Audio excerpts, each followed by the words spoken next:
When was the last time you attended a Citizens Action Committee meeting having to do with the importance of observing the Sabbath? As you planned your weekend, did you give any thought as to how God was going to fit into the day? To be honest, have you given any thought at all to Sabbath lately? There was a time not long ago when it was common for almost all stores and businesses to be closed on Sundays. You didn't shop on Sunday, you didn't work on Sunday, you didn't go out to eat on Sunday. Some communities still have blue laws on the books that prohibit certain activities on Sundays, like movies or sporting events or liquor sales. And as you can probably imagine, those communities have some pretty strong views on what Sabbath is all about. How well you observed the Sabbath was one way that your faith was measured. During our college years, Jan and I lived in a small Dutch community in Iowa, and most folks in that town belonged to one of two denominations, and they had their roots in the Reformation that came out of the Netherlands. And there was mostly a quiet competition between those two groups to see who could be the most Christian. And one group seemed to have the advantage since they already had the word Christian in their denominational name. But sometimes that discussion moved to the in-your-face level. One neighbor approaches another who's washing his car in the driveway on a summer Sunday afternoon, and the word is heard, "God isn't pleased that you're washing your car on the Sabbath." Or as the Dutchman would say, "You mayn't do that." For most of you here this morning, a conversation like that might as well be taking place in another world. Sabbath observation isn't even on our radar of discussion topics when we talk about living out our faith. And so it's just a little tough to find a place to tie into the story that Luke tells this morning about a conflict between Jesus and the Pharisees as to how best to observe the Sabbath. I grew up being taught that the Pharisees were the bad guys in the story. The Pharisees in most stories told in Scripture are the bad guys. They were the ones who were missing the point about what Jesus was teaching. They were the ones who were obsessed with every little detail of what following God should be like, but their hearts were far from where God really wanted them to be. And the worst part is that they were forcing their interpretation of the law on the backs of everyone else. And so that no one felt a particularly warm feeling about God. And it was because of those awful Pharisees we were taught everyone was unhappy and out of step with God when Jesus came along. And Jesus came to change those things, and that's why the Pharisees got into such a snit over what he was teaching about the Sabbath. And that was an easy explanation. It held all the elements of the story together. It made sense. But it did tend to lock that story into a particular point in the history of God's people. And I never felt any particular need to find a key to unlock it to see if there was something else there. The Sabbath really wasn't my problem. I didn't see myself acting like those darn Pharisees, so I was off the hook. I could check that off my list of scriptural concerns and move on. Except that it turns out that the Pharisees were not as evil and hard-hearted as we'd like to think they were. The folks who were reading Luke's story of Jesus' life would have been facing some pretty tough times if they were living in Israel. At the time Luke was written, the temple in Jerusalem had just recently been destroyed. And the Romans had clamped down on both the Christians and the Jews in Israel. And just think about that. The temple had been the focus of faith and worship for people for centuries, and now the temple building was gone. There wasn't even a stone standing upon another, as Jesus had predicted. And without the temple, how would people be able to have any sort of relationship with God at all? How would they order their lives? How could they walk their faith? And that's where the Pharisees stepped in. And one author I read described the Pharisees as the group who democratized the religious experience. That's something for us to think about.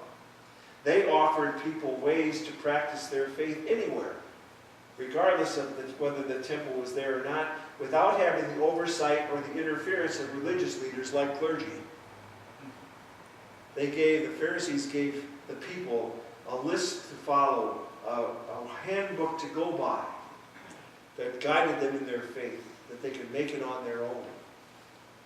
Today we talk about a beltway mentality, and we're referring to how those things operate in Washington, D.C. And you know all about that, being living so close. And the results of the election in November showed that folks wanted that to change.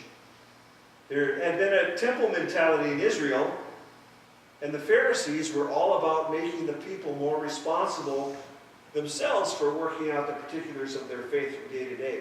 They were able to say, here's what you need to do. Now do it.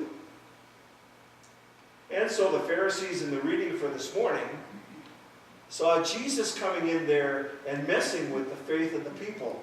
The Sabbath was something that they understood. There was a list of do's and don'ts that had to do with the Sabbath activity. They understood it. It kept them connected with God. And now along comes Jesus, and he was tinkering in places he shouldn't have been. And it's no wonder that the Pharisees, as Luke says, were filled with fury, because Jesus was changing things. And you know how we feel about things changing. So, what if the day of the Sabbath was not the issue in this story? What if Jesus is challenging us to look at the way we honor to God and give honor to God in lots of different ways in our lives every day? And what if Jesus is giving us a blueprint for how we can get that done? Doesn't that make a difference in this story? Suddenly, the story from Luke offers us something we can sink our teeth into as we work through for us what it means to follow Jesus. Jesus would tell us that honoring God is much more than setting aside 24 hours each day of the week to think about God and do nothing else. Having Sabbath time with Jesus with God according to Jesus suddenly takes all sorts of different shapes. Those disciples who harvested some grains of wheat as they walked through the field on that Sabbath day with Jesus, well, they could use that as an opportunity to praise and honor God for the gift of food from the earth. Jesus healing the man's withered hand on the Sabbath was not a sign of ignoring God on God's special day. Instead, it was another way of honoring God by being merciful and caring for another one of God's children in need. You see, Jesus changed the whole idea of Sabbath. The Pharisees called the people to observe the Sabbath as a sign of their holiness, their worthiness. They could say, look, Lord, we've done all these things. Doesn't that make us okay in your sight? Do this, and God will honor and bless you, the Pharisees said.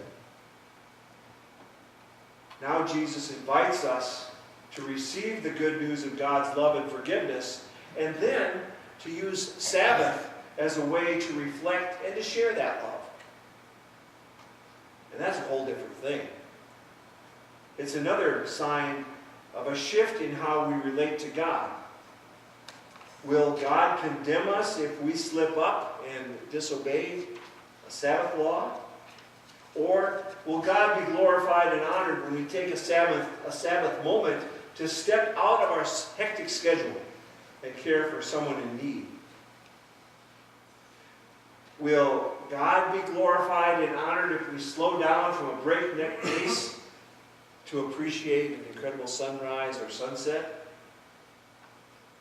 Will God condemn us because we made the choice to wash our car on a Sunday afternoon?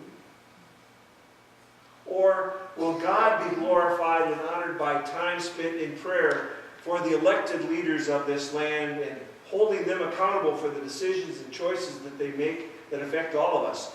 Do we worry about God's judgment? Or do we reflect and do we celebrate God's love? That's the Sabbath choice that God calls us to make. Sabbath is a good thing. Sabbath gives us a chance to check our roadmaps, to see where we are on our faith journey. The choir sang that anthem about heading for the promised land. And all of us are looking to make sure that's on our itinerary. But those Sabbath stops along the way are what are going to make that trip meaningful and memorable. So, have you taken a Sabbath break on that journey of faith to comfort a grieving neighbor? Have you taken a Sabbath break on the journey to provide shelter for a homeless person, to provide a meal for someone who's hungry? Have you taken a Sabbath break to take a stand when people are being dealt with unfairly? Have you taken a Sabbath break to speak up for people who have no voice? All those things can happen as you head for that land that God promises if you stop and look around and let God speak through you and work through you. It's all part of that process of heading for the promised land. One last thing to consider as you wrestle with living out Sabbath in your life, and that is that you don't have to have your acts together before Jesus invites you on the journey. Our reading from Luke this morning ended with a list of 12 men who were the first to answer Jesus' call to follow. And Luke says Jesus gave some serious thought to who would be in his starting lineup. He went out to the mountain and he prayed all night and he asked God to guide his choice. He took that very seriously. And what did he come up with? He came up with fishermen, day laborers, a political activist, a tax collector, and an enemy collaborator. That was his first choice, his starting lineup. And he changed the world with that motley crew.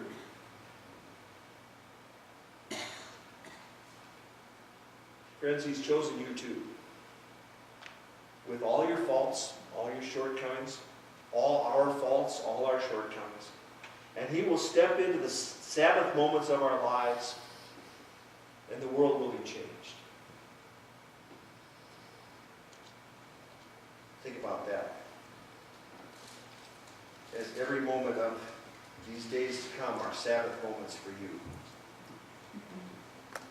Join me now for a moment of silent prayer as we ask God for strength for the journey he's calling us to take. Let us pray.